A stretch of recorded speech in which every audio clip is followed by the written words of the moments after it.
This pregnancy was a really, really good pregnancy. I had no issues with morning sickness. I wasn't swelling. Everything was going really good. I was still teaching like normal. I wasn't even really No bad showing. attitude. No. Well, once I got a little bit further in the pregnancy, maybe about 4.5 months, I started realizing that I was dreaming about this baby, but I couldn't see past having the baby. And I think he knew I didn't want to say it. He looked at me and he said, okay.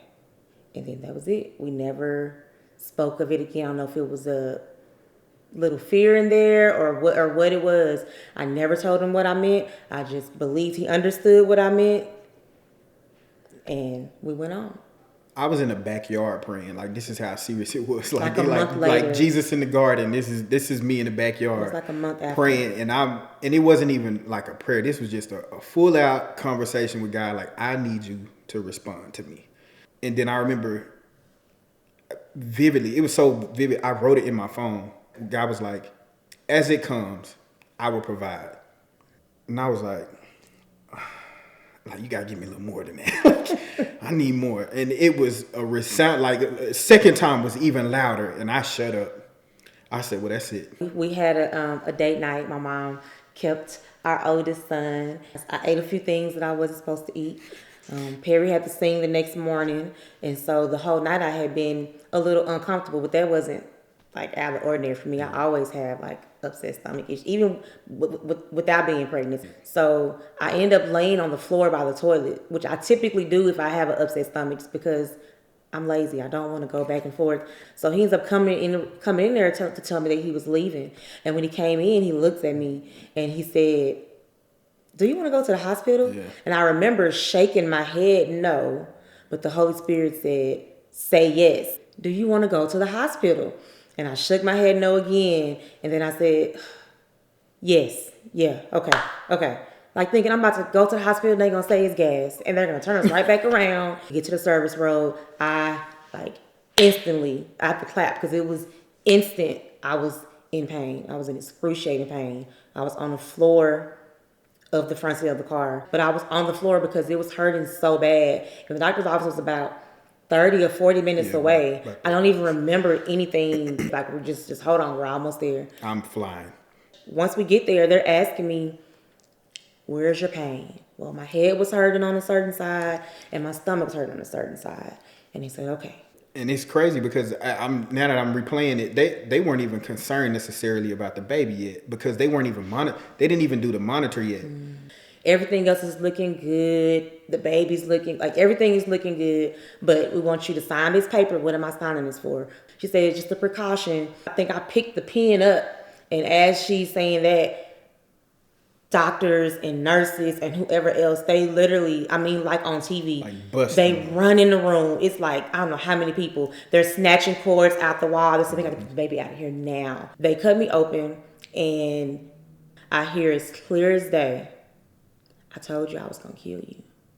So I remember saying, I didn't have a lot in me because I'm on medication. I remember saying, Jesus, I just need you to just say, Jesus, just save me. Jesus, just help me save me. What she didn't know, they took Parker out, but he wasn't breathing. I'm not even quite sure if there was a heartbeat, but one thing I do remember is that he was not breathing. Finally, they got him breathing. And I'm still a little worried because I caught a glimpse of him. He was smaller than an average NICU baby. They called him a micro preemie. He was way smaller, way more underdeveloped than he should have been. Even at 28 weeks, he was underdeveloped. You could see through his skin. You could see his skin was complete. That's the first time I've ever seen a heart. I could see his heart in his chest. And when I saw that, I like all the life went out of me because I just felt that I was like, there is no way they're going to be able to get him to live. Dr. Strong, who is the most funniest, goofiest, loudest, most playful doctor you will ever know because he wasn't there that night. He came in the room. I've never seen him this serious. He sat down on the couch and looked at me and said, you are a living miracle. And then come to find out, I had HELP syndrome. HELP syndrome is HELLP. It stands for some medical terminology, but pretty much is typically when you have preeclampsia and then it turns into this serious situation. Well, I never had preeclampsia. I had a very good pregnancy, but when it happens so fast that when you look it up, it said it normally ends in morbidity. Most moms typically die from HELP syndrome. Several times they showed us a ultrasound where Parker had a tumor on the back of his brain. I go home and I get Marquitta and I get Perry. We were in Perry's room. And I said, we're going to pray. And by the time he leaves that hospital, this tumor will not be there. I don't know how God is going to do this. I knew he was going to be fine, but the steps to get there, to go there every day almost. And this was for almost 5 months. He couldn't eat on his own. They're saying, we can't do anything for you. We're going to transfer this baby to Baylor. Because we can't send him home if he's aspirating, I think is what it's called, on his food, on his milk. We can't send him home. One of the nurses unswaddled him. She realized that he was fighting.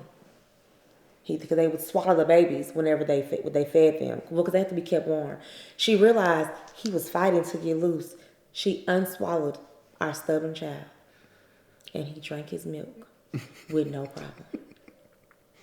She called me and we realized that part of the reason we had been there all this time was because he didn't want to be tied. He didn't want to be swaddled. So once they began to unswaddle him, he was gone in about 5 days. So last checkup before we even left the hospital, they did one last ultrasound because I still had nobody had mentioned it for a couple of weeks about the tumor. And I remember how nonchalant the doctor was. He looked at it and he was like, oh, it looks fine. There's no tumor. I saw that tumor 3 times. And you're telling me there's nothing there. And he said, there's no tumor there. Hey, I could have ran circles around that hospital. Mm-hmm. But then after that, and Marquitta called me and she said, what you think costs $1 million? And I was like, that's random. She was like, well, his hospital bill came. I said, what? A little over $1 million. She said it's $1 million. And I said, why would they even send that to normal people? We're regular people. Why would they even send that to me? I told her, put it back in the mailbox. That's not ours. This is how crazy God works. Come to find out, because he was a micro preemie, if he was any bigger, if he was over 2.5 pounds, this wouldn't have worked. Because he was a micro preemie, insurance covered a portion, but the state paid it. They paid the entire bill because he was so far underweight. Had he been any more, we would have been stuck with that remainder. So it was just like, I could just picture God smirking at me like, I told you, as it comes, I'll provide. He came home with nothing, just low birth weight. A little behind as far as like walking and things like that. But if I tell you in the things that we would say lacked, if God hasn't given him way more abundantly. I mean, he talked early. He taught himself to read. We realized he could read when he was about 2 years old. Once he hit about kindergarten, he could read anything up to a college level. It's how well he can read. And he can't always comprehend it, because he's still a kid.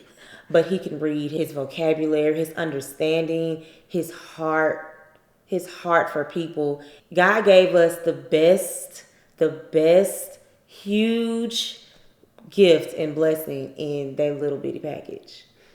As it comes, he will provide. Mm-hmm. He did exactly what he said he was going to do. And then some. Yeah.